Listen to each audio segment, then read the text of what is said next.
မိဘပြည်သူများရှင်ကျမတို့ရဲ့ထုတ်လွှင့်ပြန်ကြားသတင်းမှန်များအစီအစဉ်ကနေဒီကနေ့မှာထုတ်လွှင့်တင်ဆက်ပေးမှာကတော့လူမှုကွန်ရက်မှာပြန်နှံနေတဲ့သတင်းတူသတင်းမှများကိုသတင်းမှန်ပြန်ကြားပေးမှာဖြစ်ပါတယ်ရှင်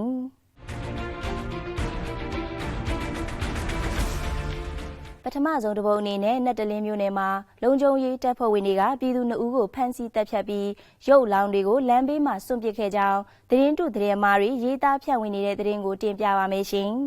ပဲခူးတိုင်းဒေသကြီးနတ်တလင်းမြို့နယ်မှာလုံခြုံရေးတပ်ဖွဲ့ဝင်တွေကပြည်သူ2ဦးကိုဖမ်းဆီးတပ်ဖြတ်ပြီးရုပ်လောင်းတွေကိုလမ်းဘေးမှာစွန့်ပစ်ခဲ့ကြောင်းတရားမဝင်ပြည်ဖြတ်မီဒီယာတွေကသတင်းတူသတင်းမှတွေရေးသားဖြန့်ဝေလျက်ရှိတာကိုတွေ့ရှိရပါတယ်။အဲ့ဒီသတင်းနဲ့ပတ်သက်ပြီးတပ်ဆိုင်ရာလုံခြုံရေးတာဝန်ရှိသူတို့ရဲ့ပြောကြားချက်အရ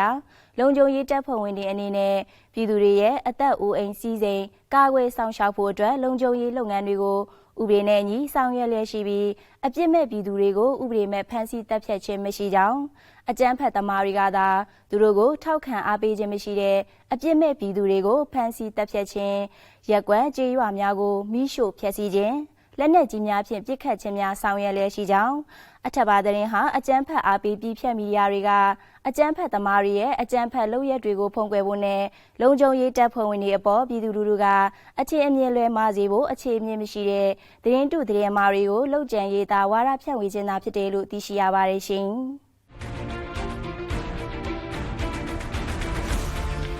ဆက်လက်ပြီးစင်ဖြူကျွန်းမြို့နေပုကန်ကြီးရွာရှိနေအိမ်80ကျော်ကိုလုံခြုံရေးတပ်ဖွဲ့ဝင်တွေကမိရှို့ဖျက်ဆီးနေကြောင်းသတင်းတူသတင်းမှားတွေမဟုတ်မမှန်ရေးသားဖြန့်ဝေလျက်ရှိတဲ့သတင်းကိုတင်ပြပါမယ်ရှင်။မကွေးတိုင်းဒေသကြီးစလင်းမြို့နယ်စင်ဖြူကျွန်းမြို့နေပုကန်ကြီးရွာရှိနေအိမ်80ကျော်ကိုလုံခြုံရေးတပ်ဖွဲ့ဝင်တွေကမိရှို့ဖျက်ဆီးနေကြောင်းတရားမဝင်ပြည်ဖြတ်မီဒီယာတွေကသတင်းတူသတင်းမှားတွေမဟုတ်မမှန်ရေးသားဖြန့်ဝေလျက်ရှိကြောင်းတွေ့ရှိရပါတယ်။အဲ့ဒီသတင်းနဲ့ပတ်သက်ပြီးနယ်မြေခံလုံခြုံရေးတာဝန်ရှိသူတို့ရဲ့ပြောကြားချက်အရ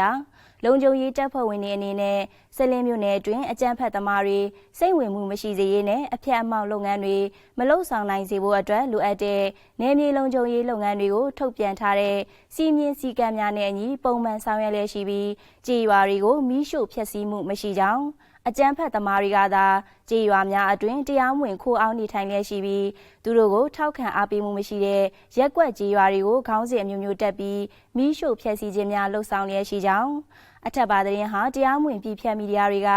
အကြမ်းဖက်သမားတွေရဲ့အကြမ်းဖက်လုပ်ရက်တွေကိုဖုံးကွယ်ဖို့နဲ့လုံခြုံရေးတပ်ဖွဲ့ဝင်တွေအပေါ်ပြည်သူများအထင်အမြင်လဲမှားစေဖို့ရည်ရွယ်ပြီးမဟုတ်မမှန်သတင်းတွေကိုလူမှုကွန်ရက်ပေါ်မှာရေးသားဖြန့်ဝေနေခြင်းသာဖြစ်ကြောင်းသိရှိရပါတယ်ရှင်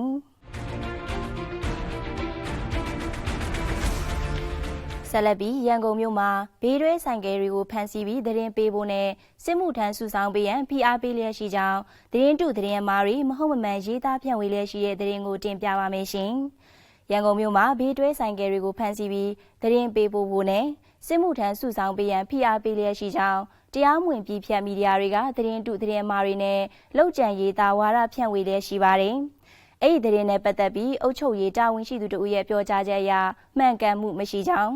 အကြမ်းဖက်သမားတွေရဲ့အကြမ်းဖက်လုပ်ရက်တွေကိုတားဆီးကာကွယ်နိုင်ရေးနဲ့ပြည်သူများစိတ်အေးချမ်းသာစွာနေထိုင်နိုင်ရေးအတွက်သက်ဆိုင်ရာတာဝန်ရှိသူများမှပုံမှန်စစ်ဆေးခြင်းများလှုပ်ဆောင်လျက်ရှိမှုအပေါ်အထင်မြင်လွဲမှားစေဖို့တရားမဝင်ပြည်ဖြတ်မီဒီယာတွေကသတင်းတူသတင်းမှားတွေလှုပ်ကြံရေးသားဝါဒဖြန့်ဝေနေခြင်းသာဖြစ်တယ်လို့သိရှိရပါတယ်ရှင်။မိဘပြည်သူများရှင်နိုင်ငံတော်ဆိုရနဲ့တပ်မတော်ပါဝင်လုံခြုံရေးတပ်ဖွဲ့ဝင်တွေကနိုင်ငံတော်တည်ငြိမ်အေးချမ်းရေးနဲ့တရားဥပဒေစိုးမိုးရေးလုပ်ငန်းများဆောင်ရွက်နေမှုပေါ်တရားမဝင်ပြည်ဖြတ်မီဒီယာများနဲ့အကြမ်းဖက်အားပေးထောက်ခံသူများကလူမှုကွန်ရက်ပေါ်မှာသတင်းတူသတင်းမှားများကိုရည်ရွယ်ချက်ရှိလုံဆော်ရေးသားဖြန့်ဝေနေတာကိုမိဘပြည်သူများသိရှိစေဖို့အတွက်သတင်းမှန်များကိုတင်ဆက်ပေးလိုက်ရပါတယ်ရှင်။